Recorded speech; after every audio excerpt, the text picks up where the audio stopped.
Hello dear students, कैसे हैं आप लोग।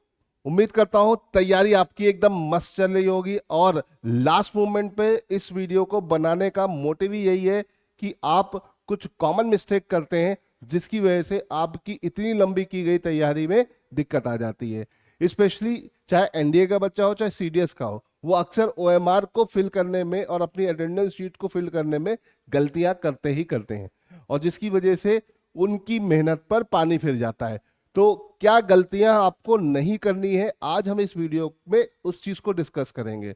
और बड़ा ध्यान से देखिएगा, स्पेशली एनडीए के वो बच्चे जो पहली बार पेपर देने जा रहे हैं, क्योंकि उनके लिए ये सारी चीजें एकदम नई है ना। और हमारा जो आज का टॉपिक है वो यही है, common mistake doing while filling OMR sheet and scannable attendance list.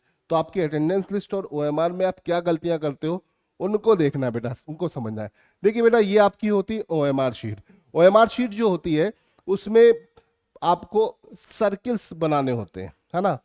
ये सारे सर्किल्स फिल करने होते हैं और बहुत प्रॉपर तरीके से और इत्मीनान से अपनी डिटेल भरनी होती है। लेकिन होता क्या है कि आप जल्दबाजी में बहुत सारी गलतियां करते हैं।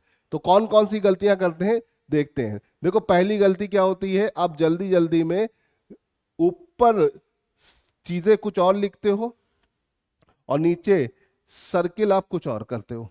तो ये बहुत कॉमन मिस्टेक है। आपने लिखा ऊपर ए और सर्किल कर दिया सी, है ना। या फिर आपने यहाँ पे लिखा 0 और यहाँ पर 7 को इन सर्किल कर दिया, है ना। तो ये गलती मत करिएगा कि जो डेटा ऊपर लिखा होगा वही नीचे इन सर्किल होना है। ठीक है, पहली गलती आपकी ये होती है जो कि आप बहुत कॉमनली करते हो, है ना। दूसरी चीज, ठीक है, आपको अटेंडेंस शीट में डेटा भरना है। कभी कभी क्या होता है, बच्चा सीधे नीचे आ जाता है और अपने ओएमआर को में गोले काले करने लगता है, अपना डेटा फिल ही नहीं करता। तो कैसे पता चलेगा भाई किसकी ओएमआर है ना। ये दूसरी कॉमन मिस्टेक है ना। तीसरी मिस्टेक ये कि ज्यादा ओवलिंग मत करिएगा, है ना। पता चला आपने एक ही लाइन में सारी ओवलिंग कर, ये मत करिएगा। अगर यहाँ पे 0 लिखा है तो यहाँ पे 0 ओवल काला होगा, यहाँ पे 8 है तो 8 काला होगा। इस तरीके से आपको करना है।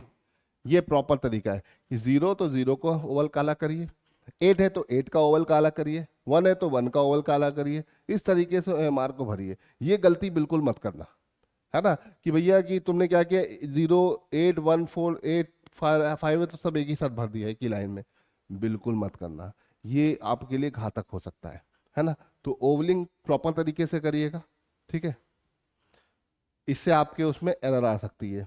फिर आता है आपका जो कि बच्चा कर देता है, पीछे वाली गलतियां तो समझदार बच्चा इग्नोर कर देता है, नहीं करता है। लेकिन ये वाले तो कॉमन हो ही जाती है। आप नर्वस हैं, पेपर सॉल्व कर रहे हैं, होता क्या है, बहुत बच्चों को गोदने की आदत होती है, तो ओएमआर के साइड्स में गोद देते हैं, जो कि आपकी ओएमआर शीट के रिजेक्शन का सबसे बड़ा सबब बनता है। याद रखिएगा, आपकी ओएमआर शीट पर साइड में, ठीक है, मान लो ये दोनों कॉलम है, ये मैग्नेटिक शीट के पॉइंट्स हैं, इन पॉइंट्स पे कुछ भी नहीं लिखना है। आप एक लाइन भी खींच दोगे ना बेटा तो तुम्हारा ओएमआर रद्द हो जाएगा। याद रखिए, बच्चे क्या करते हैं, जय श्री राम ओम, और कभी कभी क्या करते हैं, इन सर्किल को इधर से मिला देते हैं। इससे क्या होता है बेटा, आपकी ओएमआर शीट की रीडिंग नहीं हो पाती है। जब भी आपका ओएमआर मैग्नेटिक कार्ड रीडर में स्कैन करने जाता है तो वहां पर एरर आ जाती है, और एरर आने की वजह से आपने नीचे सारे के सारे गोले सही भरे हो, 0 मार्क्स आ जाएगा। एरर मतलब कॉपी चेक ही नहीं हुई। तो बेटा ये गलती बिल्कुल मत करिएगा कि ओएमआर के जो राइट और लेफ्ट साइड्स होते हैं, दोनों कॉर्नर्स होते हैं, ये वाले और ये वाले, इन पर कुछ नहीं लिखना है। बल्कि ओएमआर पे कुछ नहीं लिखना है सिवाय अंदर फिलिंग के। जो फिलिंग करने वाली चीज है वो कुछ भी गोदना नहीं है, कोई भी अल्फाबेट लिखना नहीं है, ठीक है। सब कुछ जो डेटा जहां पे लिखना है उनमें ही आपको ये सब डेटा लिखना है, बाकी कुछ कहीं नहीं लिखना है ना। याद रखिएगा, बहुत ध्यान से ओएमआर भरिएगा, क्योंकि ओएमआर की सबसे बड़ी गलती आपकी यही होती है, ठीक है। चलो यहां से बढ़ते हैं।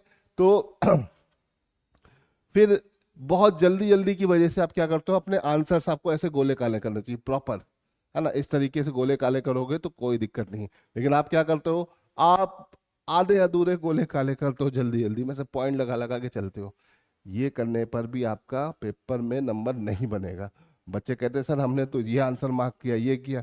बेटा लेकिन जब सर्किल ही पूरे नहीं होंगे गोले तो आप दिक्कत में फंस जाओगे। तो ये गलतियां बिल्कुल मत करिएगा, ठीक है। गोले प्रॉपर तरीके से काले करिएगा, वरना आप वहां पर समस्या में फंस जाएंगे, ठीक है। यहाँ पर लिखा भी होता है एग्जाम्पल में कि इस तरीके से करना है, जो भी आपको आंसर सही लगे उसको इनसर्किल करना है ना। और एक में दो मत करिएगा, ठीक है। एक ही लाइन में दो गोले इनसर्किल करने का मतलब है, या फिर ऐसा क्रॉस करके भर देने का मतलब है कि आप दिक्कत कर रहे हो, दिक्कत में आ जाओगे, है ना। आपने गोला ऐसे काट दिया, आपने एक भरा, आपको समझ में आया, आपने ऐसे काटा, फिर इसको गोला काला कर दिया, तो बेटा ये भी गलत है। गलतियां मत करिएगा, इन गलतियों को इग्नोर करिएगा। जब आप इग्नोर करेंगे तभी आप पेपर में जितनी आपने मेहनत करी है ना, वो सब पूरी हो जाएगी, आपका रिजल्ट पॉजिटिव आएगा। अक्सर बच्चे क्या करते हैं, ये कॉमन मिस्टेक कर देते हैं, जिसकी वजह से उनका नंबर चला जाता है, ठीक है। अब देखो, आपकी अटेंडेंस शीट होती है, उसमें आपका डिटेल होती है, नाम, फोटो और आपका आप बोल सकते हैं सिग्नेचर, है ना। अब आपको क्या करना होता है, आपको वही दोबारा फिल करना होता है, ये देखो पूरा, है ना। आपका फोटो होता है, रोल नंबर होता है, नाम होता है, यहाँ पे फिर से साइन करना होता है, यहाँ पे प्रेजेंट लिखना होता है, एब्सेंट मत लिखिएगा। फिर यहाँ पर आपकी टेस्ट बुकलेट सीरीज होती है, जो कि आपके बुकलेट पर होती है, क्वेश्चन पेपर पे वो। और फिर आंसर शीट, आंसर शीट मतलब ओएमआर पर जो होती है वो, और उसके प्रॉपर गोले सर्किल करिएगा बेटा, गड़बड़ मत करिएगा, नीचे वाले गोले भी सर्किल करने होते हैं इस तरीके से, है ना। और ऐसा बिल्कुल मत करना कि किसी राजेश यादव पर खुशी पांडे ने साइन कर दिया है, ये करोगे तो कब का गलती हो जाएगी।